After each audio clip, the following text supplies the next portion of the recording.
I wear since the day he died, every single day, the rosary he got from Our Lady of. Every Memorial Day, as you know, initially, the president of Mexico, Sisi, did not want to open up the gate to allow humanitarian material to get in. And scary and gut-wrenching words from President Biden. The leader of the free world turned 81 in November, and questions are being raised about his mental health after a number of missteps like the one that you just heard, and after that searing report from Special Counsel Robert Hur. Joining us now is physician of internal medicine, Dr. Frank Contechesa. Dr. Frank, it is so great to have you here. I know that you're not on the White House medical staff, but you have seen the president's behavior of late. With your own experience, what do you make of this? Well, it's great to be with you today, Rita. Excuse me. You know, and I always, whenever I speak on air about something like this, about the president or his state of health, I always have to have a disclaimer where I haven't examined him. I have no knowledge other than what I can observe. But you know what? Thursday's report kind of expanded the picture for me, because Special Counsel Robert Hur spent an extended period of time with the president, interviewing him about these events. And it was his conclusion, after spending an extended period of time, that this man has a failing memory. He wouldn't even be fit to stand trial to answer for whatever he's done. So that basically confirms the observations that I make just watching the news clips and the stuff that you're playing in the B-roll here, that we've all been observing. And not only have we been observing it, but we're observing it on a regular basis. It used to be, you know, maybe once a week there was a gaffe. Now pretty much every time that we see the president, he makes some sort of a gaffe. So we had the report issued, and then later in the day, he comes out with this press conference to challenge the idea that he's not mentally competent. And it was riddled with even more errors. I mean, and egregious stuff. We all make a misstep. We all replace a word with another word every so often. But the pattern that we're seeing and the regularity of that pattern is cause for real concern.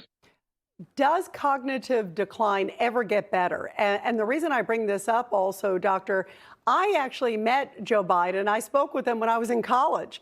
And then when I started working in Washington, I covered White House and Capitol Hill. I met him in the early days then. So I've seen him through the years. He's always been really sharp, very kind of quippy. So we have someone who's seen him through the years, and people who certainly know him much better than I do feel it is very apparent, the decline. Does it ever turn around, or does it only get worse? It only gets worse, Rita. You know, and we're also looking at, yes, we have what appears by all accounts to be senile dementia and Alzheimer's type dementia, but we superimpose that on the fact, and I really don't hear many people mention this at all. Remember, Joe Biden had bleeding aneurysms into his brain, 2 of them repaired in the 1980s. So, you know, we're superimposed on the fact that he probably had some degree of cerebral damage from that bleeding event and from the surgery to repair it. So that just magnifies and exacerbates this age-related dementia that, again, we're all seeing, and you don't have to be a doctor to recognize it.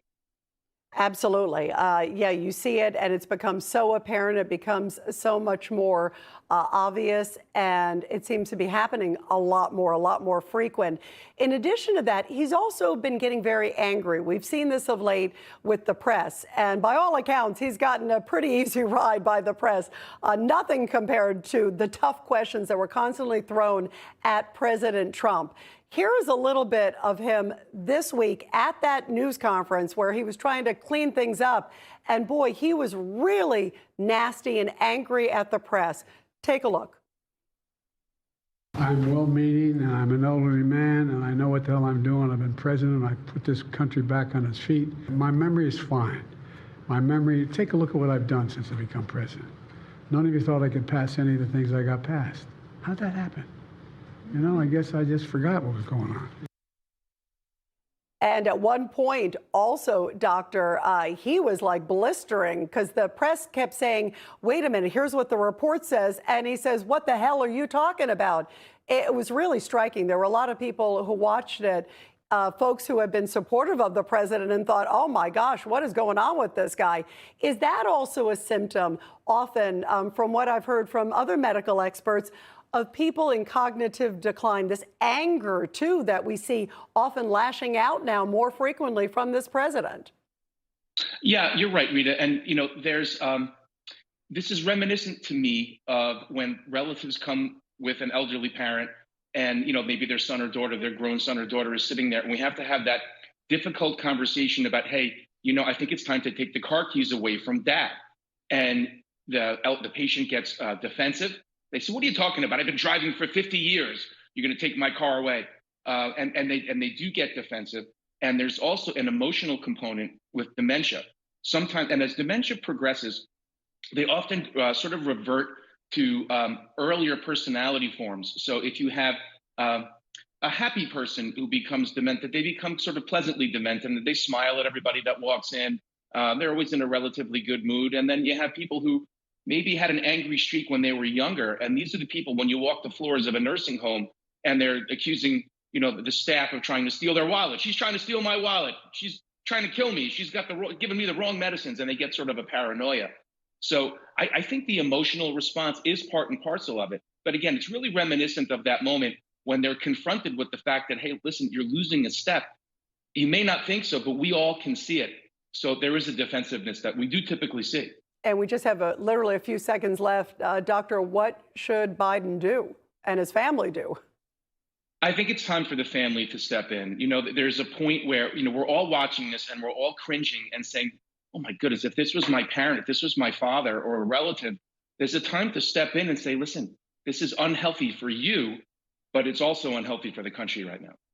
Yeah, very concerning. And it is such an important job. Literally, I think it's the toughest job in the world to be president of the United States with everything that's going on now, too, in the world. Doctor, thank you so much. We love having you on. It's great to have you. Thank you, Rita.